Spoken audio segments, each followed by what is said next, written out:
अस्सलाम वालेकुम। SM news के साथ मैं हूं मुक़द्दर रज़ा। एसएम न्यूज़ स्टूडियो में खुशामदीद। खबरों का सिलसिला बढ़ाते हुए हबशान करते हैं गुजरात से।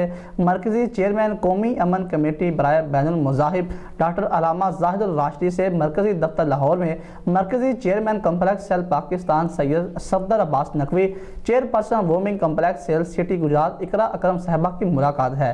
इसी हवाले से मज़ीद तफसीलात बता रहे हैं एसएम न्यूज़ के ब्यूरो चीफ सैयद इरफान अब्बास नकवी। जी इरफान, आगाह कीजिएगा इस हवाले से। जी बिल्कुल। मरकज़ी चेयरमैन कौमी अमन कमेटी बराए बैनुल मुज़ाहिब डॉक्टर अल्लामा ज़ाहिदुर राशिदी से मरकज़ी दफ्तर लाहौर में मरकज़ी chairman complaint cell Pakistan Syed Safdar Abbas Naqvi और chairperson women wing complaint cell city Gujrat मोहतरमा इकरा अकरम साहिबा की मुलाकात।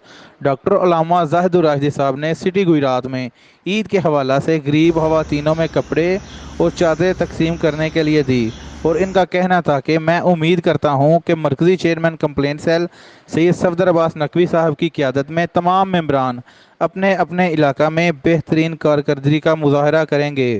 जी बहुत शुक्रिया इरफान, तफसीलात से आगाह करने के लिए। अब तक के लिए इतना ही। मज़ीद खबरों के लिए देखते रहिए एसएम न्यूज़।